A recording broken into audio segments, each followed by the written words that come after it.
Hello friends, welcome back to my new video. Rajasthan geography की जो हमारी सीरीज चल रही थी उसमें मैं आज आपके लिए नेक्स्ट वीडियो लेकर आई हूँ। देखिए, हमने राजस्थान ज्योग्राफी के अंदर राजस्थान का सामान्य परिचय पढ़ लिया, ठीक है, स्थिति और विस्तार पढ़ लिया और हमारा राजस्थान के भौतिक प्रदेश चल रहे थे। ठीक है, राजस्थान के भौतिक प्रदेश में हमने पूर्वी मैदान पढ़ा और उसके बाद में ये नेक्स्ट हाड़ौती का पठार, और आज हमारा जो रहने वाला है वो है अरावली प्रदेश।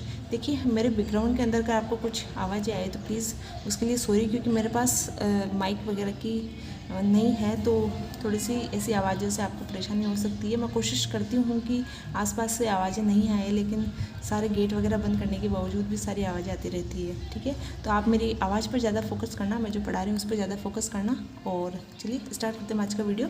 देखिए, अरावली प्रदेश जो है, सबसे पहले इसकी जो सामान्य बातें थी, जनसंख्या घनत्व कौन से स्थान पर है, क्षेत्रफल वगैरह, ये सारी चीज़ें मैंने आपको पहले बता दी है। ठीक है, तो वो आप वहाँ से देख लेना। जो इंपॉर्टेंट चीज़ें हैं हम उससे वही देखने वाले इसमें।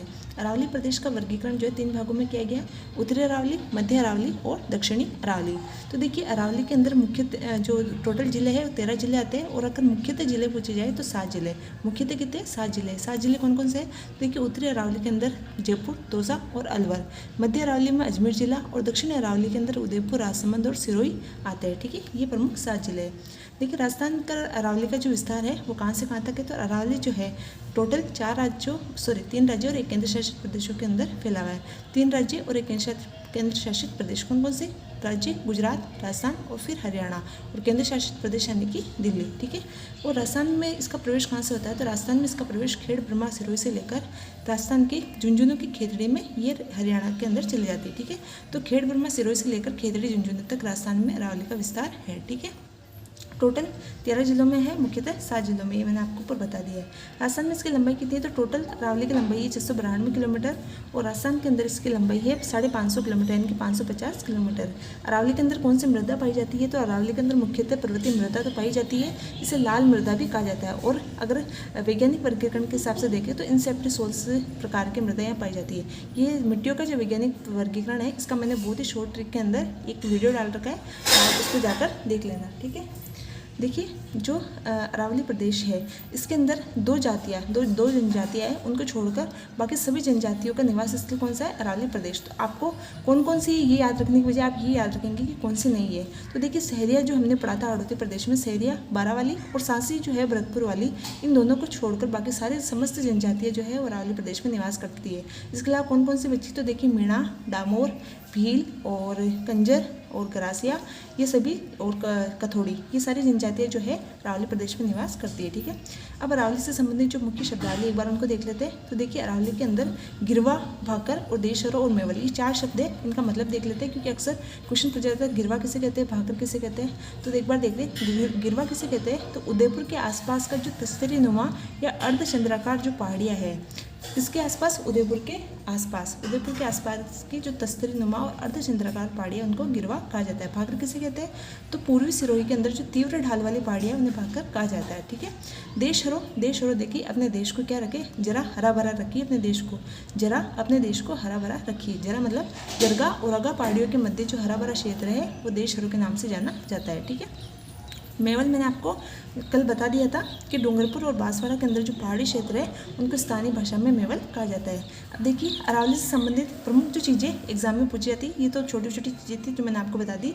प्रमुख है, अरावली की चोटियाँ पूछी जाती है, अरावली में पठार पूछे जाते हैं और अरावली के दर्रे पूछे जाते हैं। तो मैंने इनकी छोटी सी ट्रिक बना दी है। ठीक है, ये अब तक की जितनी भी चोटियाँ, इससे बाहर आपको कुछ भी याद नहीं करना है। ठीक है, एग्जाम में जितनी भी चोटियाँ अब तक की पूछी गई है, ये सारी इसके अंदर है, और ये सारी आपको मैं एक ही बार में एक ही ट्रिक में याद करवा दूंगी। सीधी बात, एक चीज़ और है कि आपको इनकी जो ऊंचाई है वो आप ज़्यादा से ज़्यादा 4 या 5 की ऊंचाई याद रख सकते हैं, बाकी आपको याद रखना है, क्योंकि जब 4 ऑप्शन देते हैं और आपस में सम्मिलित करने को कहते हैं, तो जब आपको इनका क्रम पता होगा कि किस क्रम में है, तो आप उनकी ऊंचाई का क्रम का भी अंदाजा लगा सकते हैं। ठीक है, तो एक बार हम ट्रिक देख लेते हैं।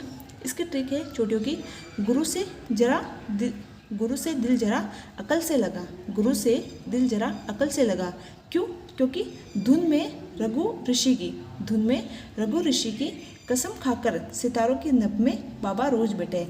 यानी कि तुम्हारे जैसे जो है वो धुन में रघु ऋषि है उसकी धुन में कसम खाकर मतलब कसम खाकर सितारों वाले नभ के अंदर बाबा बनकर रोज बैठे हैं। तो इसलिए गुरु से दिल जरा अकल से लगा। एक बार देख लेते हैं। गुरु मतलब गुरु शिखर, शेर मतलब शेर, दिल मतलब देलवाड़ा, जरा मतलब जरगा, ऐसे अचलगढ़, और कल जो अकल था ना उसमें कुंभलगढ़, धुन से धुनिया भी कहते हैं, इसको धुनिया भी कहते हैं, रघु से रघुनाथगढ़, ऋषि से ऋषिकेश, कैसे कमलनाथ, से सज्जनगढ़, मोरमजी, मैं से मोरमजी या गोरमजी भी इसे कहते हैं, टोडगढ़ जो अरावली के अंदर आता है, खो से खो जो कहाँ आती है, जयपुर के अंदर आती है, सी से मतलब कि सायरा, सितारा सायरा ऐसे भी याद रख सकते हैं आप, ये उदयपुर के अंदर है। तारा से तारागढ़ हो जाएगा, न से नागपार और भय से भिरांच हो जाएगा जो अलवर के अंदर है। बा से 3 चीज़ें याद रखनी है, 3 ऊंचाई याद रखनी है आपको। कौन कौन सी? एक तो बा से होता है बरवाड़ा जो जयपुर के अंदर है, उसके बाद में बा से बाबाई और एक बा से बिलाली, ठीक है। तो बरवाड़ा है जयपुर के अंदर, बिलाली है झुंझुनू में, सॉरी बाबाई है झुंझुनू में और बिलाली है अलवर के अंदर। फिर एक रोजा बागर और एक है बेराट। रोजा बागर जालौर में है और बेराट जयपुर के अंदर है। ऊपर वाली आपको पता ही है, गुरु शिखर, शेर और दिलवाड़ा तीनों सिरोही के अंदर है। जरगा उदयपुर में है और अचलगढ़ फिर से सिरोही में, कुंभलगढ़ राजसमंद के अंदर है। धुनिया या कह लीजिए दुनिया, ये 1-2 बार एग्जाम में पूछा गया था। तो ये उदयपुर और राजसमंद दोनों की सीमा में आता है। ऑप्शन में जो भी आए आप उसको टिक कर सकते हैं, ठीक है। रघुनाथगढ़ शिखर यानी कि उत्तरी जो अरावली है उसकी प्रमुख सबसे ऊंची चोटी है, ठीक है। मध्य अरावली की सबसे ऊंची चोटी पूछ ले तो मोरमजी या गोरमजी हो जाएगा, ठीक है। बाकी इनके आगे के जिले और इनकी ऊंचाई मैंने सामने लिख दी है, ठीक है। आपको 4 या 5 ऊंचाई याद रखनी है, बाकी सुमेलित करने के हिसाब से देते हैं। तो अगर आपको ऊंचाई का क्रम पता होगा तो आप उसकी ऊंचाई का क्रम भी आराम से लगा सकते हैं, ठीक है। अब एक बार इनके प्रमुख दर्रे देख लेते हैं। तो उत्तरी अरावली के अंदर कोई भी दर्रा नहीं है। जब भी आपको क्वेश्चन दे तो वहाँ पर ऑप्शन जरूर देते हैं कि निम्न में से कौन सा दर्रा, ये कोई दर्रे का नाम देकर दे सकते हैं कि किस अरावली में से थे, उत्तरी, मध्य, दक्षिण या कोई नहीं।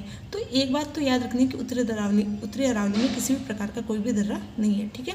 फिर मध्य अरावली में हम देखते हैं तो ये कुछ इंपॉर्टेंट दर्रे देखे मैंने जो एग्जाम में पूछे गए, ठीक है। और बाकी इनके अलावा भी और दर्रे जिनके ट्रिक मैंने लिख के रखी है। एक बार हम ट्रिक देख लेते हैं।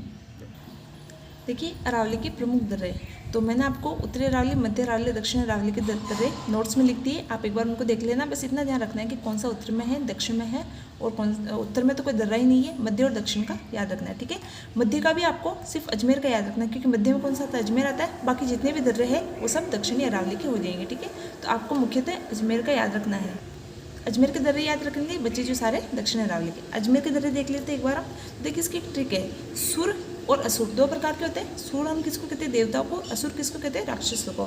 तो जो सुर थे कौन, शिव भगवान थे, ठीक है, और देवता थे। तो इसलिए सुर जो है शिव और गोरा, सुर शिव और गोरा पार्वती जो है उन्होंने पीपली के नीचे पढ़निया मतलब कि अपन कहते हैं ना परण्या, मतलब कि मारवाड़ी तो सब जानते होंगे, सब राजस्थानी लोग हैं तो सब जानते हैं। पढ़निया मतलब क्या होता है, परण्या मतलब कि शादी होना, ठीक है, विवाह होना।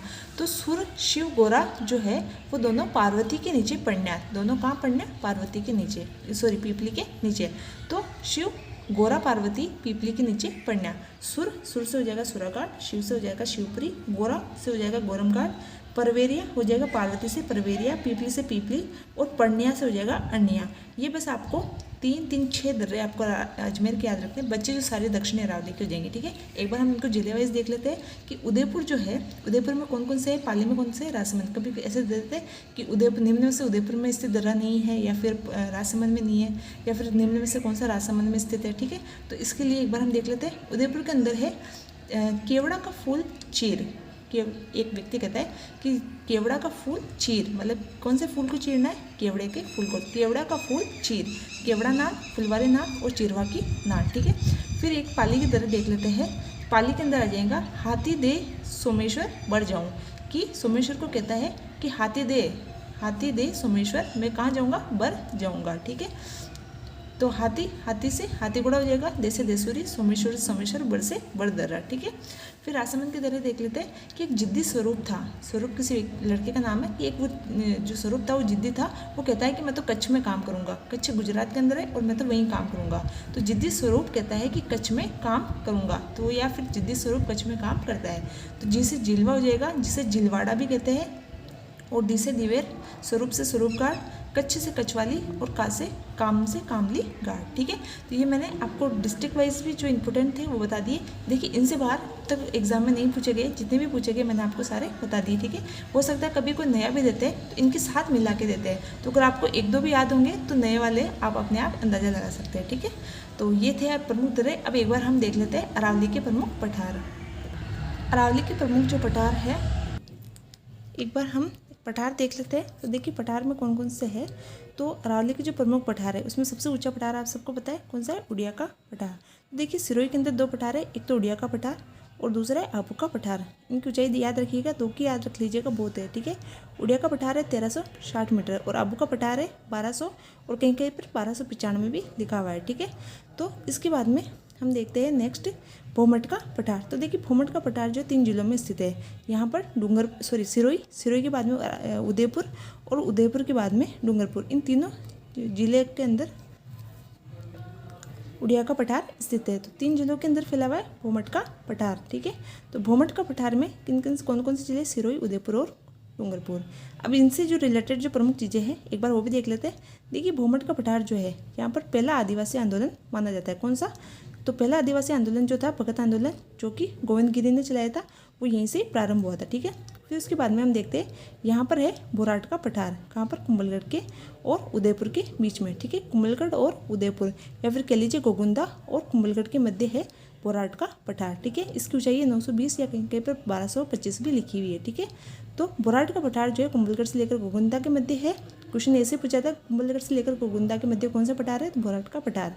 या जिले पूछ ले तो राजसमंद और उदयपुर। फिर इसके बाद में है पिडमांट का पठार। देखिए कल मैंने जब आपको हाड़ौती पठार पढ़ाया था, पूरी मैदान पढ़ाया था, तब मैंने आपको बताया था कि मैदान के अंदर जो है एक पिडमांट का मैदान आता है यहाँ पर। ठीक है, देवगढ़ के आसपास, तो यहीं पर एक पठार भी है। कौन सा? पिडमांट का पठार। ठीक है, नेक्स्ट हम देखते हैं यहाँ पर लसाड़िया का पठार, जो अपना उदयपुर है, उदयपुर के उत्तर और पूर्व के अंदर स्थित है। उत्तर पूर्व दिशा पूछ ले तो उत्तर पूर्व में स्थित है लसाड़िया का पठार।